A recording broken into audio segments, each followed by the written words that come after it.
வணக்கம், welcome to Chitra முக்லிஸ் kitchen. இன்னைக்கு என்ன ரெசிபி பார்க்க போறோம் அப்படின்னு பார்த்தீங்கன்னா, கருப்பு உளுந்து வச்சு ஒரு ரசம் பண்ண போறோம். அப்புறம் மாங்காய் தொகையல், கோவக்காய் கறி, இதுதான் நம்ம இன்னைக்கு பார்க்க போறோம். ஸோ ஃபர்ஸ்ட் கருப்பு உளுந்து ரசத்துக்கு வந்து வறுத்துக்க வேண்டியதை பார்த்துலாம். கடாயில் 1 ஸ்பூன் எண்ணெய் விட்டுருக்கேன். நல்லா ஒரு டேபிள் ஸ்பூனுக்கு உளுத்தம் பருப்பு, ஒரு அரை டீஸ்பூனுக்கு வந்து தனியா, ஒரு அரை டீஸ்பூனுக்கு மிளகு, ஒரு 4-5 பல்லு பூண்டு, ஒரு 3 பல்லு பூண்டு, 1 டீஸ்பூன் தேங்காய், அரை டீஸ்பூன் சீரகம், ஒரே ஒரு வரமிளகாய், இதை மட்டும் வறுத்துக்கலாம். நம்ம ஆஸ் யூஷுவல் எப்பயும் போல ஃபர்ஸ்ட் பெருங்காயம் சேர்த்துக்கலாம். ஒரே ஒரு வரமிளகாய், உளுத்தம்பருப்பு, தனியா, மிளகு, சீரகம், இது கூடவே 3 பல்லு பூண்டு. பூண்டு வாசனை பிடிக்கும் அப்படின்னா பூண்டு சேர்த்துக்கோங்க, இல்லைன்னா பூண்டை வந்து நீங்கள் அவாய்ட் பண்ணிட்டு மிச்சம் எல்லா சாமானையும் சேர்த்து வறுத்துட்டு பண்ணலாம். தேங்காய் நல்ல ஒரு டீஸ்பூன் தேங்காய் ஆஃப் பண்ணிடலாம். ஆஃப் பண்ணிட்டேன். இது ஆறுனதுக்கு அப்புறமா நம்ம அரைச்சிக்கலாம். இப்போ ரசத்துக்கு வந்து ஒரே ஒரு தக்காளி, கொஞ்சம் கருவேப்பிலை, கொஞ்சம் உப்பு, தேவையான உப்பையும் போட்டுடலாம். போட்டு கையில் நல்லா கசக்கிக்கலாம். மஞ்சள் பொடி சேர்த்துடலாம். சின்ன நெல்லிக்காய் சைஸில் புளி கரைச்சி வச்சிருக்கேன், அதையும் சேர்த்துக்கலாம். ரசத்துக்கு புளி தண்ணி இந்த பக்கம் கொதிக்கட்டும். அதுக்குள்ள என்ன பண்ண போறோம்னா, நம்ம வறுத்த சாமான் நல்லா ஆறணும்னே தான் அரைக்க போறோம். அதுக்குள்ள இந்த பக்கம் வந்து தொகையலுக்கு நம்ம வறுத்துக்கலாம். மாங்காய் தொகையல் தான் பண்ண போறோம். மாங்காயில இருக்கிற புளிப்பு மட்டும்தான், புளியெல்லாம் எதுவுமே சேர்க்க போறது இல்லை. பெருங்காயம், உளுத்தம்பருப்பு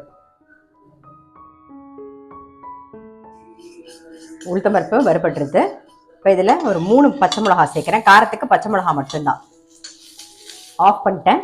அப்புறம் ஒரு அரை இன்ச்சுக்கு இஞ்சி வந்து ஆஃப் பண்ண உடனே சேர்த்தா போதும்.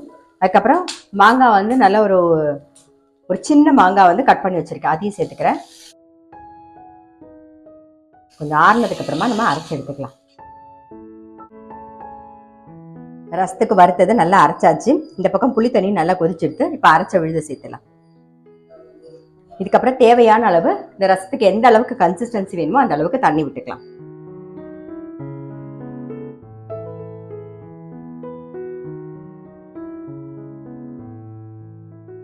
எப்பயும் போல் ரசத்துக்கு வந்து ஒரு சின்ன பீஸ் வந்து வெல்லம் சேர்த்துக்கலாம். புளியோட எரிப்பெடுக்கும், அதே மாதிரி டேஸ்ட்டும் கொஞ்சம் என்ஹான்ஸ் பண்ணி கொடுக்கும்.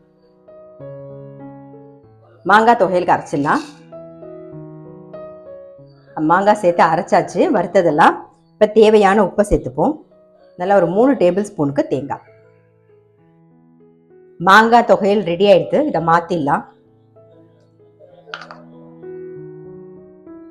ரசத்துக்கு ரசம் ரெடி ஆயிடுது. அதுக்கு தாளிச்சிடலாம். கொஞ்சம் கடுகு, சீரகம்,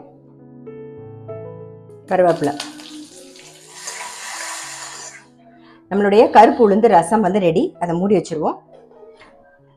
இப்போ அடுத்தது வந்து கோவக்காய் கறி தான் பண்ண போறோம். அதுக்கு வந்து கடாய் வச்சிருக்கேன். அதில் கொஞ்சம் எண்ணெய் விட்டுக்கலாம், காயட்டும். அது கோவக்காய் கறி தான் வதக்க போறோம். அதுக்கு தாளிச்சுக்கலாம். கடுகு, உளுத்தம்பருப்பு,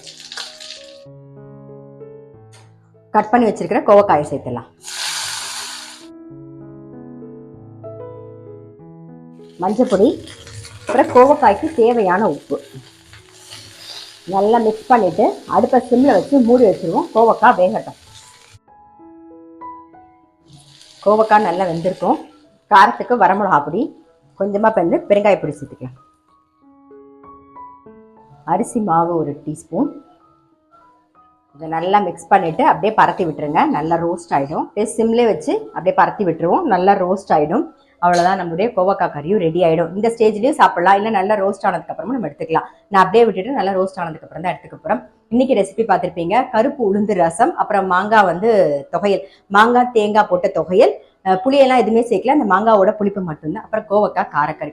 கண்டிப்பாக வந்து ட்ரை பண்ணி பாருங்க. இந்த கருப்பு உளுந்து யூஸ் பண்ணி இது வரைக்கும் ரசம் பண்ணி பார்க்கல அப்படின்னா கண்டிப்பாக ட்ரை பண்ணி பாருங்க. ரொம்ப ரொம்ப டேஸ்ட்டாக இருக்கும். நான் அடுத்த வீடியோவில் சந்திக்கிறேன்.